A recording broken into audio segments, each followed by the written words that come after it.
Hello everyone, welcome in educator wings. कैसे हैं आप सभी? आई होप आप सब बहुत अच्छे होंगे और आप सभी की गवर्नमेंट एग्जाम्स की प्रिपरेशन बहुत अच्छी चल रही होगी। दोस्तों, हम लोग एनटीपीसी के लिए, एसएससी के लिए एंड अदर जो गवर्नमेंट एग्जाम है उनके लिए भी प्रिपरेशन कर रहे हैं। यहाँ आज का हमारा टॉपिक है इंडियन रिवर्स। ठीक है, क्या ओरिजिन है, कहाँ तक बहती है, ठीक है, एस्चुरी मेकिंग है और डेल्टा मेकिंग है। तो ये सब हम लोग यहाँ पर आज क्वेश्चन डिस्कस करेंगे। ठीक है, कौन सी ट्राइब्यूटरीज हैं, कौन सी रिवर की, ठीक है।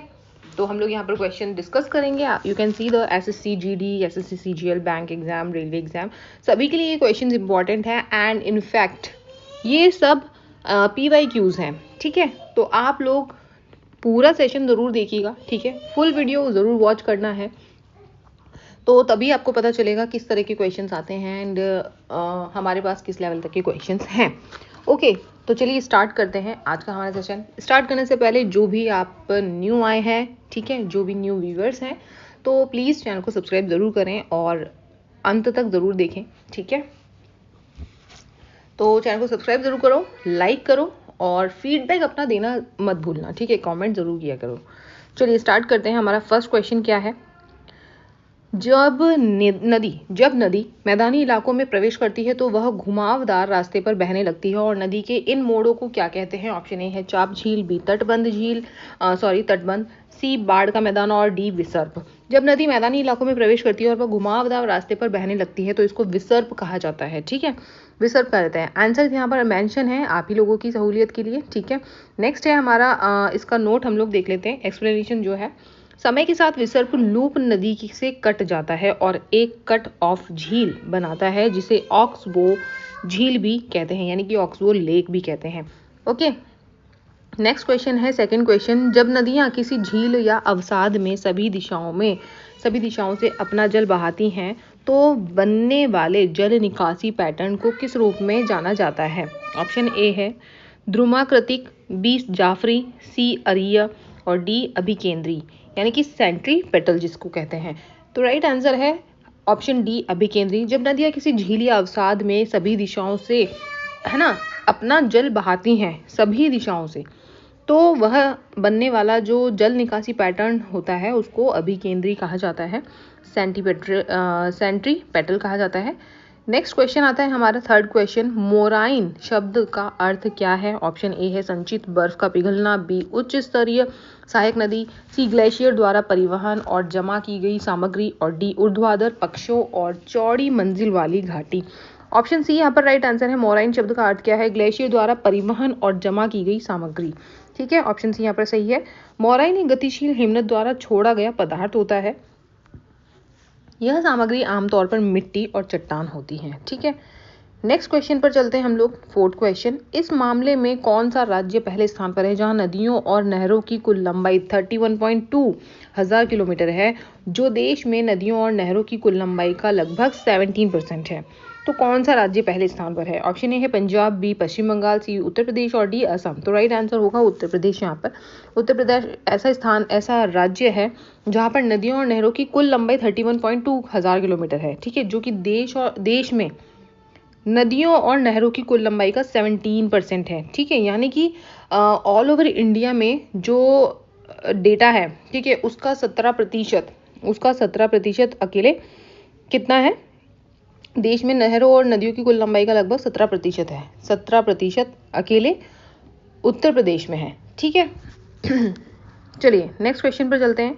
फिफ्थ क्वेश्चन है, हिमालय की अधिकांश नदियां किस प्रकार की हैं? ऑप्शन ए है विदेशज, बी बारहमासी, सी मौसमी और डी घटनापरक। तो हिमालय की अधिकांश नदियां कैसी हैं? बारहमासी हैं। बारहमासी नदियां पूरे वर्ष सभी ऋतुओं में बहती रहती हैं। ठीक है, इसलिए इसको बारहमासी कहा जाता है। नेक्स्ट क्वेश्चन आता है हमारा,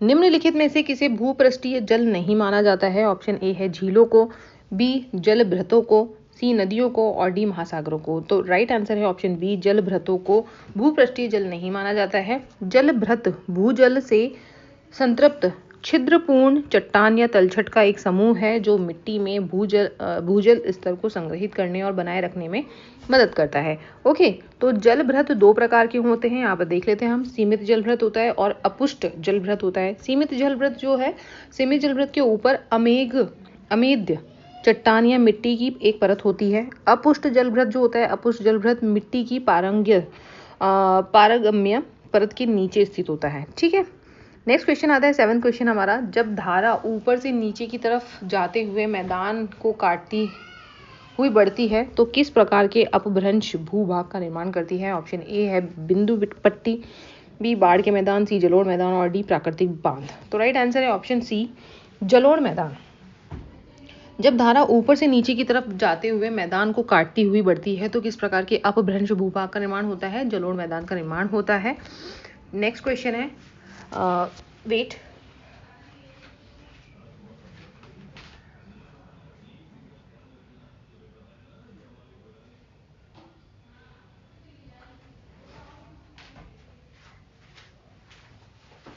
ओके यस हाँ, सॉरी फॉर दिस गाइस।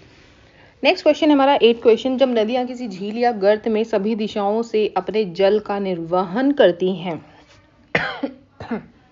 जब नदियां किसी झील या गर्त में सभी दिशाओं से अपने जल का निर्वहन करती हैं यानी कि छोड़ती हैं, ठीक है, या गिरती हैं, जैसे कि मणिपुर में लोकटक झील के मामले में होता है, ऐसी स्थिति में बनने वाला अपवाह तंत्र को क्या कहा जाता है? ड्रेनेज सिस्टम को क्या कहते हैं? ऑप्शन ए है रेडियल, बी अभिकेंद्री, सी द्रुमाकृतिक और डी जाल मुक्त। तो इसको क्या कहते हैं हम लोग? ऑप्शन बी यहाँ पर राइट आंसर होगा, अभिकेंद्री।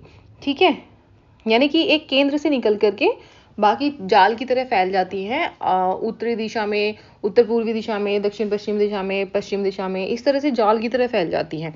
ओके, तो इसको अभिकेंद्री कहते हैं। नेक्स्ट क्वेश्चन आता है केंद्रीय शिखर या गुंबद जैसी संरचना से अलग अलग दिशाओं में धाराओं को प्रवाहित होने पर कौन सा जल निकासी पैटर्न बनता है? ऑप्शन ए है आयताकार पैटर्न, बी वृक्ष समान यानी कि डेंड्रिटिक पैटर्न, ऑप्शन सी है सलाखें यानी कि ट्रेलिस पैटर्न, डी है अरिय रेडियल पैटर्न। तो राइट आंसर होगा अरिय जो कि रेडियल पैटर्न है। ठीक है, नेक्स्ट आता है क्वेश्चन हमारा, निम्नलिखित में से कौन सा पशु सुंदरबन डेल्टा में पाया जाता है? ऑप्शन ए है एशियाई चीता, B royal Bengal tiger, C black panther and D एशियाई शेर। तो राइट आंसर है रॉयल बंगाल टाइगर जो है सुंदरबन डेल्टा में पाया जाता है। ठीक है, नेक्स्ट आता है क्वेश्चन हमारा, सुंदरबन डेल्टा किन नदियों द्वारा बनाया गया है? ऑप्शन ए है सिंधु ब्रह्मपुत्र, बी गंगा सिंधु, सी गोदावरी कृष्णा और D Ganga Brahmaputra. Option D right answer है। सुंदरबन डेल्टा का जो निर्माण हुआ है किन नदियों से हुआ है? गंगा और ब्रह्मपुत्र नदियों से हुआ है। नेक्स्ट क्वेश्चन है हमारा, निम्नलिखित में से कौन विश्व का सबसे बड़ा डेल्टा है?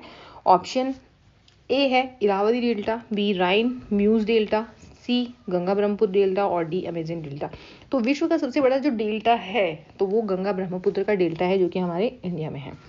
ठीक है, गंगा ब्रह्मपुत्र डेल्टा विश्व का सबसे बड़ा डेल्टा है। गंगा ब्रह्मपुत्र डेल्टा को गंगा डेल्टा, सुंदरबन डेल्टा या बंगाल डेल्टा भी कहा जाता है। ठीक है, नेक्स्ट है हमारा 13 क्वेश्चन, गंगा ब्रह्मपुत्र बेसिन किन अक्षांशों के बीच स्थित है? इंपॉर्टेंट क्वेश्चन है, पूछा जाने वाला क्वेश्चन है। ऑप्शन ए है 10 डिग्री नॉर्थ से 10 डिग्री नॉर्थ अक्षांश लैटिट्यूड, बी है 30 डिग्री नॉर्थ से 50 डिग्री नॉर्थ अक्षांश, सी 5 मिनट नॉर्थ से 10 डिग्री नॉर्थ अक्षांश, डी है 10 डिग्री नॉर्थ अक्षांश से 30 डिग्री नॉर्थ अक्षांश। तो राइट आंसर है ऑप्शन डी 10 डिग्री नॉर्थ अक्षांश से 30 डिग्री नॉर्थ अक्षांश। ओके, नेक्स्ट आता है क्वेश्चन हमारा 14, कौन सी नदी बेसिन 8,60,000 किलोमीटर स्क्वायर के क्षेत्र को कवर करता है और 11 भारतीय राज्यों में फैला हुआ है? कौन सा नदी बेसिन है ऐसा? ऑप्शन ए है Mahanadi basin, B Ganga basin, C Sindhu basin और डी ब्रह्मपुत्र बेसिन। तो राइट आंसर है गंगा बेसिन। गंगा बेसिन जो है पूरे भारत का सबसे बड़ा नदी तंत्र है। ठीक है, तो 11 भारतीय राज्यों में फैला हुआ है जो कि गंगा बेसिन राइट आंसर है। नेक्स्ट क्वेश्चन आता है, भागीरथी और अलकनंदा नदियां मिलकर किस नदी का निर्माण करती हैं? ऑप्शन ए है गंगा नदी, बी यमुना नदी, सी रावी नदी और डी झेलम नदी। तो इस क्वेश्चन का आंसर सभी को पता है, गंगा नदी बिल्कुल राइट आंसर। भागीरथी और अलकनंदा मिलकर के गंगा का निर्माण करती हैं। नेक्स्ट आता है हमारा क्वेश्चन ओके, गंगा नदी की मुख्य धारा को क्या कहते हैं? ऑप्शन ए है मंदाकिनी, बी अलकनंदा, सी भागीरथी और डी सुरसरी। तो राइट आंसर है गंगा नदी की जो मुख्य धारा है उसको भागीरथी कहते हैं। ऑप्शन सी राइट आंसर है। गंगा के मुख्य धारा को भागीरथी कहा जाता है। यह उत्तराखंड के देवप्रयाग में अलकनंदा से जुड़ती है। नेक्स्ट क्वेश्चन है 17, भागीरथी नदी किस ग्लेशियर से निकलती है? ऑप्शन ए है खड़क, ग्लेशियर, बी गंगोत्री ग्लेशियर, सी सतोपंत ग्लेशियर और डी पिंडारी ग्लेशियर। तो जो भागीरथी नदी है किस ग्लेशियर से निकलती है? खड़क ग्लेशियर से निकलती है। ठीक है, तो ए ऑप्शन सही है। नेक्स्ट क्वेश्चन आता है 18, निम्न में से कौन सा शहर गंगा और यमुना नदी के संगम पर स्थित है? ऑप्शन ए है इलाहाबाद, बी कानपुर, सी आगरा, डी लखनऊ और तो राइट आंसर है हमारा इलाहाबाद। ठीक है, ऑप्शन ए यहाँ पर राइट आंसर है इलाहाबाद। नेक्स्ट क्वेश्चन है गंगा का मैदान किन दो नदियों के बीच फैला हुआ है? ऑप्शन ए है यमुना और तीस्ता, बी है घग्गर और तीस्ता, सी है घग्गर और भागीरथी, डी है गंगा और तीस्ता। ठीक है, ऑप्शन बी यहाँ पर राइट आंसर है। गंगा का मैदान किन दो नदियों के बीच में फैला हुआ है? घग्गर और तीस्ता नदी के बीच में फैला हुआ है। ऑप्शन बी यहाँ पर राइट आंसर है। नेक्स्ट क्वेश्चन है 20 क्वेश्चन, गंगा नदी की किस उत्तरी तट की सहायक नदी काली गंडक और त्रिशूल गंगा नामक दो धाराओं से मिलकर बनी है? ऑप्शन ए है महानंदा नदी, बी कोसी नदी, सी गंडक नदी और डी घाघरा नदी। तो राइट आंसर है ऑप्शन सी गंडक नदी। ठीक है, नेक्स्ट है हमारा क्वेश्चन नंबर 21, सतलुज और काली नदियों के बीच स्थित हिमालय के हिस्से को किस हिमालय के रूप में जाना जाता है? ऑप्शन ए है हिमाचल हिमालय, बी कुमाऊं हिमालय, सी पंजाब हिमालय और डी कश्मीर हिमालय। तो राइट आंसर है बी कुमाऊं हिमालय। ठीक है, सतलुज और काली नदियों के बीच जो हिमालय स्थित है उसको कुमाऊं हिमालय कहा जाता है। ये क्वेश्चन पूछा जाता है, इंपॉर्टेंट क्वेश्चन है। ठीक है, नेक्स्ट आता है क्वेश्चन, निम्नलिखित में से कौन गंगा नदी की एक सहायक नदी है? ऑप्शन ए है घाघरा नदी, बी साबरमती, सी माही नदी और डी भीम नदी। तो राइट आंसर है घाघरा नदी गंगा नदी की एक सहायक नदी है। इन ऑप्शंस में से घाघरा नदी एक सहायक नदी है गंगा की। घाघरा नदी दक्षिणी तिब्बत स्वायत्त क्षेत्र चीन के उच्च हिमालय में कर्णाली नदी के रूप में उगती है। ठीक है, यानी कि उद्गम स्थान है उसका वहां से, और नेपाल के माध्यम से दक्षिण पूर्व में बहती है।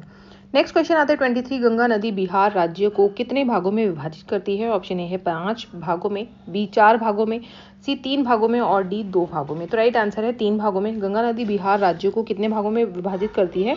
3 भागों में विभाजित करती है। नेक्स्ट है 24 क्वेश्चन, निम्नलिखित में से कौन गंगा नदी की सहायक नदी नहीं है? ऑप्शन ए है Son, B Gandak, C Gomti and D Ghataprabha. तो गंगा नदी की सहायक नदी नहीं है Ghataprabha is right answer.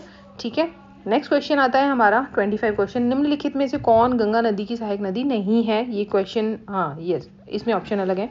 Option A है सोन नदी, बी काली नदी, सी रामगंगा नदी और डी पैनगंगा नदी। तो गंगा की सहायक नदी नहीं है पैनगंगा है गोदावरी की सहायक नदी। ठीक है, पैनगंगा नदी वर्धा नदी की एक प्रमुख सहायक नदी है। देखो वर्धा नदी की और वर्धा नदी ये सब जाकर के मिलती है इसमें गोदावरी में और अजंता श्रेणी से निकलती है। ठीक है, नेक्स्ट क्वेश्चन आता है 26, त्रिशूल गंगा किस नदी की एक धारा है? ऑप्शन ए है गोदावरी, बी घाघरा, सी व्यास और डी गंडक। तो राइट आंसर हमारा यहाँ पर है गंडक। त्रिशूल गंगा किस नदी की एक धारा है? गंडक की एक धारा है। इसका एक्सप्लेनेशन देखते हैं। गंडक नदी में 2 धाराएं शामिल है जिसमें काली गंडक और त्रिशूल गंगा शामिल है। गंडक नदी नेपाल हिमालय से निकलती है और बिहार के चंपारण जिले में नीले से होकर के बहती है। गंडक नदी धौलागिरी और माउंट एवरेस्ट के बीच से निकलती है। गंडक नदी जो है पटना के पास सोनपुर में गंगा में मिल जाती है। तो ये चीज़ें हमें ध्यान रखनी है। नेक्स्ट क्वेश्चन आता है 27, भारत ने किस पड़ोसी देश के साथ 1996 में गंगा जल को साझा करने यानी कि बंटवारे और इसके प्रवाह को बढ़ाने के लिए फरक्का संधि पर हस्ताक्षर किए थे? ऑप्शन ए है Afghanistan, B Bhutan, C Nepal and D Bangladesh. तो फरक्का जो संधि हुई थी बांग्लादेश और भारत के बीच में हुई थी। ऑप्शन डी यहाँ पर राइट आंसर है बांग्लादेश। नेक्स्ट आता है क्वेश्चन नंबर 28, कौन सा ग्लेशियर गौरी गंगा नदी का स्रोत है जो काली नदी की एक महत्वपूर्ण सहायक नदी है? ऑप्शन ए है Tipra glacier, B Milam glacier, C Namik glacier और डी कफनी ग्लेशियर। तो राइट आंसर है कि गौरी गंगा नदी का स्रोत है तो कौन सा ग्लेशियर है? गौरी गंगा का उद्गम स्थान क्या है? मिलम ग्लेशियर। ठीक है, जो कि काली नदी की एक महत्वपूर्ण सहायक नदी है। नेक्स्ट आता है क्वेश्चन नंबर 29, निम्नलिखित में से कौन सी नदी भारतीय हिमालय से निकलती है? ऑप्शन ए है कोसी नदी, बी यमुना नदी, सी गंडक और डी है 5 नदी। तो राइट आंसर है हिमालय से निकलती है। यमुना नदी भी हिमालय से निकलती है। ऑप्शन बी यहाँ पर राइट आंसर है। यमुना नदी गंगा नदी की एक सबसे बड़ी सहायक नदी है। नेक्स्ट आता है क्वेश्चन नंबर 30, भारत में किस स्थान पर यमुना नदी का संगम गंगा नदी के साथ होता है? यानी कि कौन से स्थान पर गंगा और यमुना एक साथ मिलती हैं, जुड़ती हैं? ऑप्शन ए है प्रयागराज, बी वाराणसी, सी लखनऊ और डी सीतापुर। तो प्रयागराज में यमुना नदी गंगा में मिल जाती है। ठीक है, तो ये थे आज के 30 क्वेश्चन। आप आई होप आप लोगों को अच्छा लगा होगा। आज का सेशन कैसा लगा बताइए ज़रूर कमेंट बॉक्स में। तो कैसा लगा आज का सेशन बताना ज़रूरी है, आप लोगों का फीडबैक बहुत इंपॉर्टेंट है। ठीक है, तो आज के लिए बस इतना ही। नेक्स्ट 30 क्वेश्चन रिवर सिस्टम से ही आप लोगों के लिए जल्दी अपलोड हो जाएंगे। ठीक है, जल्दी लेकर आऊँगी वीडियो। तो आज के लिए बस इतना ही। Thank you for this support and चलिए take care and bye bye. Thank you.